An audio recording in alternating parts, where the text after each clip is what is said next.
la responsabilidad de actos de corrupción o actos delictivos. Vamos a conversar con el doctor James Rodríguez, él es abogado penalista.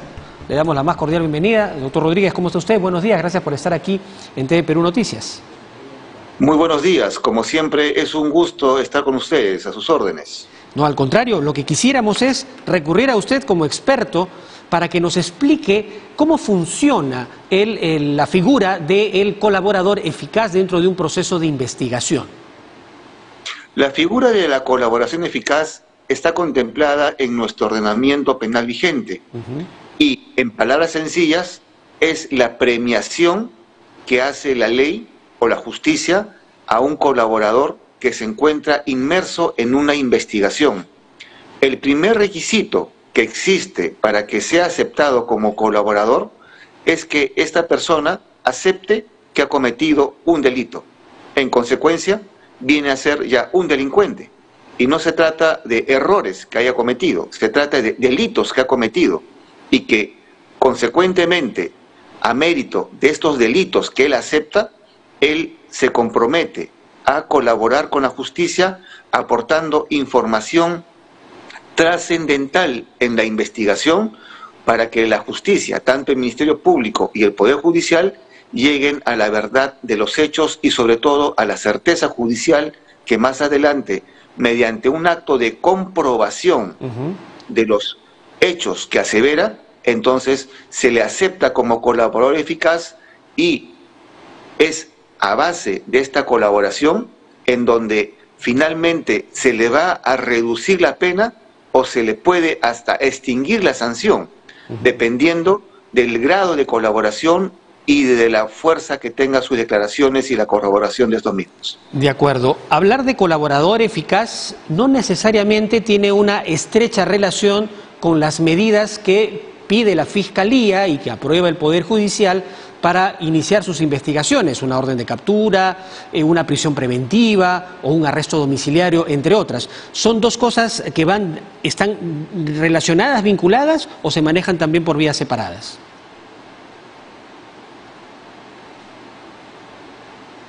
Se trabajan en punto de la prisión preventiva, la solicitud de arraigo, la solicitud de medidas coercitivas es parte de un proceso de investigación. Es el Ministerio Público el llamado por la ley para solicitar al juez de investigación preparatoria una solicitud o un pedido de prisión preventiva frente a una persona que se encuentra inmersos en estos hechos. Por ejemplo, ¿no? En el caso de Bruno Pacheco, que nos atañe, en el caso de Pacheco, por ejemplo, ya hubo un pedido de prisión preventiva por parte del Ministerio Público al Poder Judicial, y el Poder Judicial, si no me equivoco, aprobó este pedido de prisión preventiva alrededor de 18 meses o algo por el estilo para el señor Pacheco, y él no tuvo mejor opción o peor camino que irse prófugo de la justicia, habiéndose entregado en los días anteriores, cosa que me parece bastante bien, pero es ahora el rol del Ministerio Público que el señor Pacheco brinde la información necesaria para el esclarecimiento de los hechos materia de investigación. Ahora, ¿cuál es el procedimiento a seguir? Porque entendemos que la entrega de Bruno Pacheco ha sido parte de una especie de acuerdo de que le levanten la orden de detención que en su contra, el pedido de prisión preventiva en su contra, para que se ponga a disposición de la Fiscalía y obviamente no solamente ponerse a disposición, sino que debería contribuir con todos los elementos necesarios para saber la verdad, para conocer la verdad. Una vez que esto sucede, para que se convierta en colaborador eficaz, ¿cuáles son los mecanismos o los pasos que se sigue procesalmente? Muy importante es lo que he manifestado hace unos momentos, la corroboración de los hechos. Esta corroboración no solamente debe ser, digamos, la colaboración eficaz no solamente va a ser sobre dichos, o escuché, o estuve, digamos, presente cuando dos personas comentaron este hecho, no. Tiene que corroborar los hechos de una forma clara y de una forma precisa ante el Ministerio Público. Por ejemplo, si habla de dinero, entonces ¿de qué forma puede acreditar que la persona que él está incriminando recibió el dinero? No solamente los dichos son importantes para un colaborador, sino sobre todo la corroboración. Para eso justamente se hizo este margen legal, este encuadramiento legal de colaborador eficaz. Por ejemplo, en el caso de Matilde Pinchi Pinchi, ella no solamente colaboró con la justicia, sino también corroboró los hechos, por ejemplo, con los audios y los videos que salieron, los videos. Ahí se pudo acreditar que lo que dijo esta colaboradora eficaz era verdad, y esto trajo pues abajo todo el sistema del gobierno fujimontesinista, que ya pues todos sabemos cómo acabó.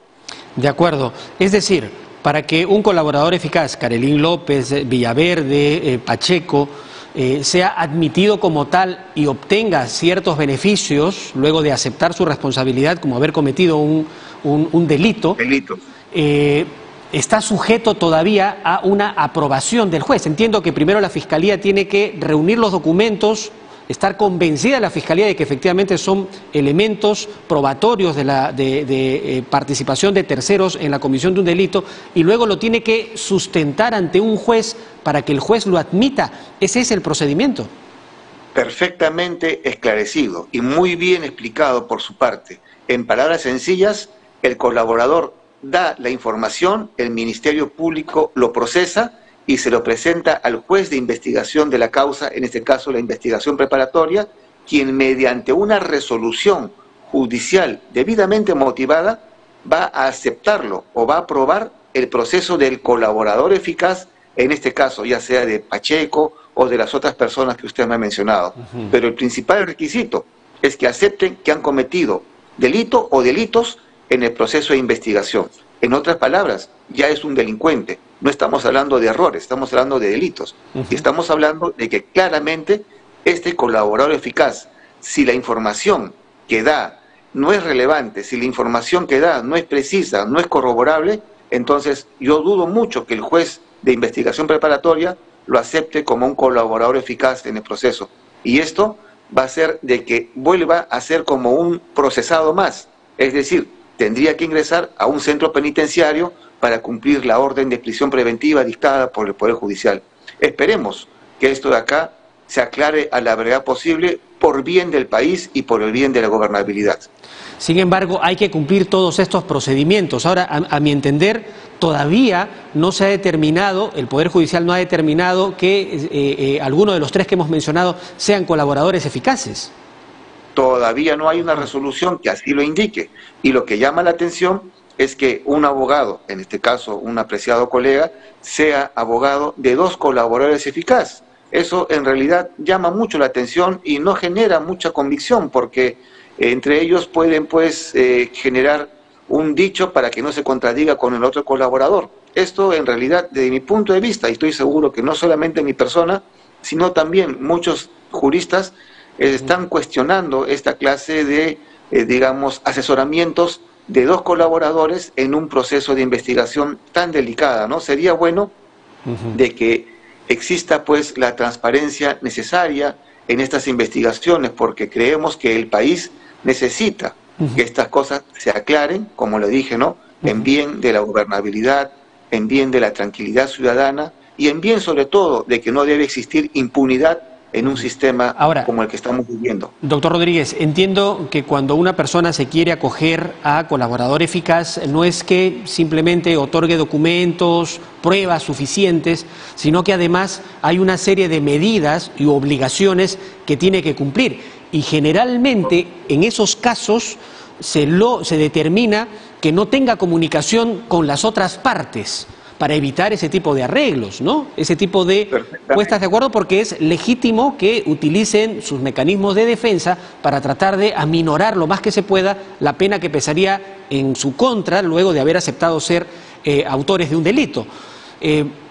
¿Eso está impedido? Es decir, ¿existe alguna norma, alguna disposición legal que impida que en este caso haya un abogado que forme parte de la defensa de dos personas que estarían encontradas en su discurso, en sus propuestas?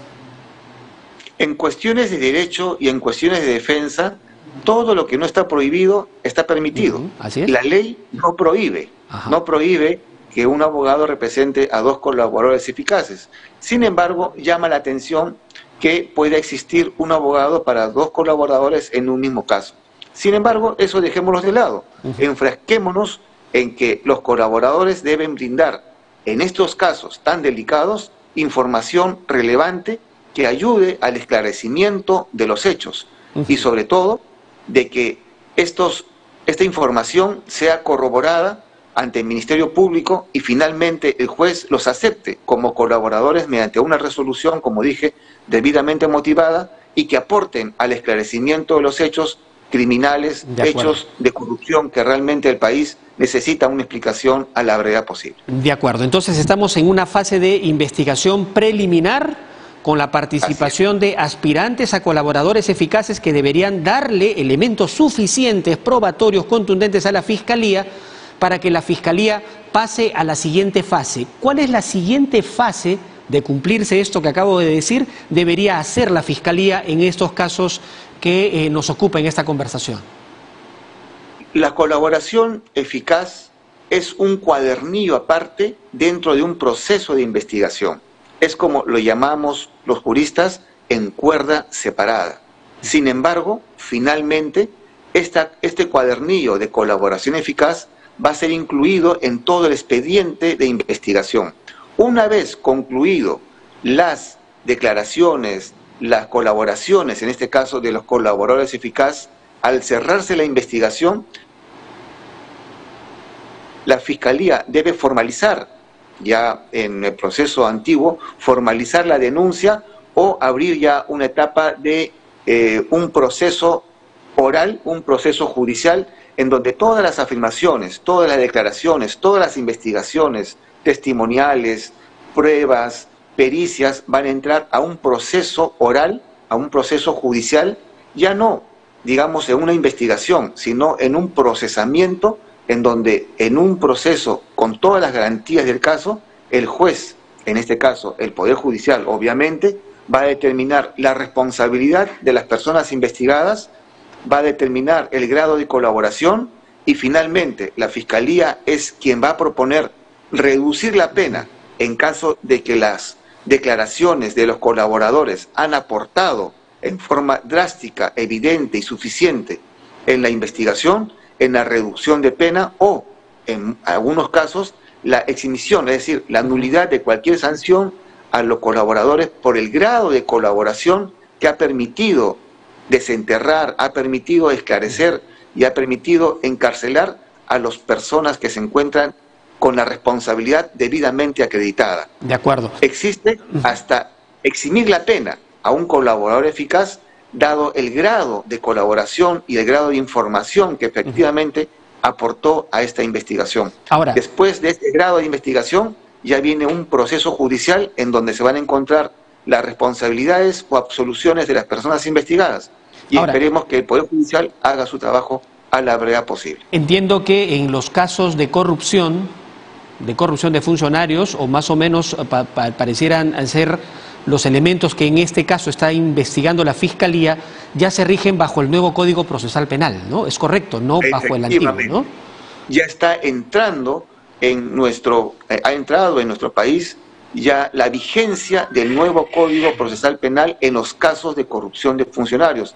Y esto, a la larga, finalmente, acorta los plazos, se reducen los plazos y dentro de las garantías, porque el Código Procesal Penal que se está implantando o que se ha implantado es un código muy garantista, en donde le dan todos sus derechos a los investigados para que no sean conculcados, pero también, si son encontrados responsables, se les aplique toda la pena como indica la ley. De acuerdo, entonces estamos en la fase de investigación preliminar. De tener los elementos suficientes, ¿tendrían que sustentar ante el juez la formalización de una investigación preparatoria? Preparatoria, exactamente como indica la ley. Ya pasaríamos a un proceso de acusación que en el nuevo Código Procesal Penal se llama ya la fase preparatoria.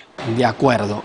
¿Qué es el plazo en el que el fiscal tiene que juntar todos los elementos suficientes para sustentar su acusación? Su acusación y elementos probatorios de las responsabilidades de los diferentes actores en la investigación. Por ejemplo, las pericias, las declaraciones, la corroboración de las declaraciones de los colaboradores eficaces. ¿Cómo se pueden corroborar estas declaraciones para que sean tomados en un proceso judicial? Como vuelvo a mencionar, solo el dicho no es suficiente para un colaborador eficaz, porque con ese criterio toda persona investigada se acoge a la colaboración eficaz y empieza a afirmar, empieza a decir, empieza a dar dichos, pero si no son corroborados, simplemente van a ser dejados de lado. Esperemos que estos colaboradores eficaces, en estos casos tan delicados que se están investigando de corrupción contra el gobierno, aporten pruebas suficientes y se dé la certeza judicial de que sí, habría o no existido esta clase de delitos. Y cuando hablamos de pruebas suficientes, es, por ejemplo, si hay un aporte de dinero, tratar de encontrar la ruta del dinero, de dónde salió, qué transferencias se hicieron, verificar a través de los números celulares de las personas que han participado sus ubicaciones respectivas en determinados momentos. Es decir, hay que reunir todas las condiciones que ayuden a determinar que efectivamente esos hechos sucedieron. Sucedieron. Ningún crimen es un crimen perfecto, siempre deja huella. Y en temas de corrupción, en temas de lavado de activos, en temas de dinero, siempre se debe seguir la ruta del dinero. Es decir, siempre hay una forma de corroborar estos actos de corrupción. Muy bien, bueno, esperemos, porque la verdad es la que tiene que prevalecer y el trabajo que hace la Fiscalía es perseguir el delito y el Poder Judicial determinar las responsabilidades y las penas respectivas a los que han cometido los delitos. Pero hay que esperar que se cumpla ese procedimiento. Aprovechando esta conversación, señor Rodríguez, quiero preguntarle lo siguiente. En las últimas horas hemos dado a conocer respecto de una supuesta violación de una trabajadora del Congreso de la República en una de las oficinas del Congreso y al parecer el autor, además, el sindicado, el señalado, es un congresista de la República. ¿Cuál es la situación que en este momento, judicialmente, legalmente, tiene el congresista de la República? ¿Se le puede detener? ¿Puede haber una orden de captura en su contra? Porque no ha habido hasta el momento. Efectivamente, esta denuncia a todas luces rechazable y execrable, porque es un delito de violación sexual en contra de una mujer, debe ser rechazado y avergüenza. Estoy seguro, ayer escuché al congresista Anderson, con muy buen criterio, manifestar de que sentía vergüenza ser congresista, y el pueblo peruano está viendo qué clase de congresistas tenemos actualmente, exceptuando, por supuesto, honrosas excepciones, pero que estos congresistas acusados de violación sexual a una persona con grado de indefección, es decir, que no se encontraba en todos sus sentidos y aprovechándose de esto, el agresor, en este caso el denunciado congresista, hasta el momento está no habido. Pero ¿por qué no está no habido? Porque él sabe muy bien que ya la ley 31.118, que modificó el artículo 93 de la Constitución del Estado peruano, ya no existe protección parlamentaria, es decir, ya no hay ese fuero, esa protección que tenía todo congresista para ser detenido, para ser procesado. Eso ya quedó de lado.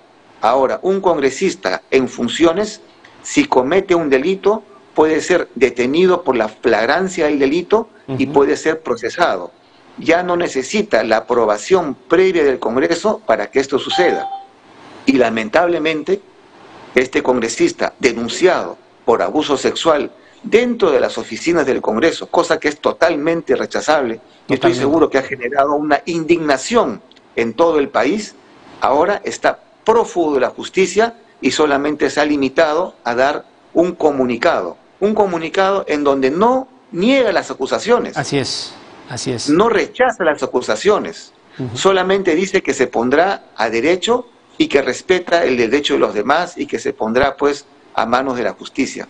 Esta explicación en realidad no hace más sumado a que se ha fugado, porque no ha habido. Cuando una persona no tiene responsabilidad frente a una denuncia, va y aclara los hechos, pero el hecho de esconderse, de estar no habido, no hace más que corroborar una vez más que con las pruebas del médico legista, las declaraciones de la víctima, todo parecería que sí habría existido este abuso sexual por parte del congresista contra la trabajadora cosa que realmente lamentamos. De acuerdo. Lamentamos todo el país la calidad de congresistas, o bueno, la baja calidad de congresistas que tenemos actualmente. Terrible, terrible lo que está sucediendo en nuestro país. Ya esto es totalmente lamentable, ¿no? No puedo usar una expresión mayor, pero ¿cuál es el procedimiento a seguir? Es decir, ya se ha formalizado la denuncia, el congresista efectivamente no ha habido, pero por el estatus de congresista entiendo que las investigaciones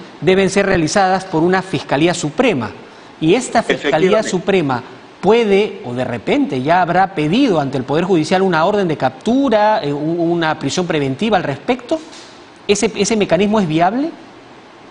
Cuando una persona no se presenta a una investigación, como en este caso, el fiscal supremo puede pedir al juez de investigación preparatoria la detención preliminar. Ese es el primer paso, la detención preliminar contra este congresista.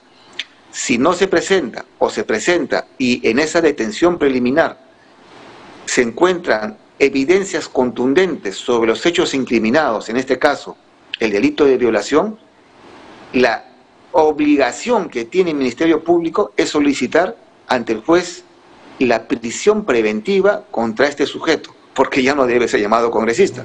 Entonces, la prisión preventiva para asegurar la permanencia de este denunciado en el proceso, máxima aún cuando tengo entendido que el periodismo lo ha buscado en el domicilio donde indica su DNI y no existe, no está en su domicilio. Esto no hace más que agravar su situación jurídica y el peligro evidente procesal de que vaya a participar o vaya a ponerse a, digamos, en línea con las entidades de justicia, el Ministerio Público, el Poder Judicial. Y finalmente solicitar la prisión preventiva, porque ya no existe prerrogativa parlamentaria de la inmunidad. Todo congresista que comete un delito puede ser detenido y procesado sin el antejuicio.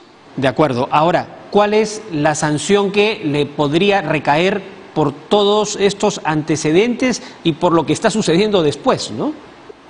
La ley indica que en los casos de abuso sexual frente a un estado de indefensión, es decir, donde la víctima se encontraba alcoholizada o drogada, la pena va entre 20 a 28 años de pena efectiva de la libertad. Y esto no hace más que generar un repudio por parte de la sociedad. Y de acuerdo, y por la condición de poder y el estatus que tiene, ¿eso no agrava el nivel de sentencia que podría tener? No, lo que agrava son las condiciones, es decir, cómo el sujeto activo, en este caso el congresista, aprovechándose del estado de indefensión de la víctima al estar alcoholizada o está en un estado de drogadicción por el alcohol que pudo haber tomado o que se le pudo haber puesto en su bebida, digamos, que ingirió, este aprovechamiento del estado de indefensión es un agravante más para una sanción mucho más fuerte y mucho más drástica como corresponde. No podemos permitir en nuestro país de que exista impunidad y sobre todo estos actos tan rechazables de congresistas de la República que no hacen más que degradar aún más el Congreso, que finalmente es el alma de todo el pueblo. Ahora, una vez que, y probablemente muy pronto vamos a tener conocimiento de las medidas que, entiendo, la doctora Zoraida Ábalos, la ex fiscal de la Nación, es la que ha asumido la responsabilidad en las investigaciones de este caso. ¿Cuál es su situación dentro del Parlamento como funcionario, como congresista? La Comisión de Ética, tengo entendido que va a sesionar de emergencia frente a este hecho denunciado. La Comisión de Ética, después de un debido proceso, desde mi punto de vista y en base a todo lo que está sucediendo, debe suspenderlo 120 días. Y estoy seguro que los congresistas, el Congreso de la República, una vez que le abran proceso judicial a este congresista, con todos los elementos puede desaforarlo en forma inmediata, porque estoy seguro que esto no hace más que manchar aún más el desprestigiado Congreso que ya tenemos en nuestro país.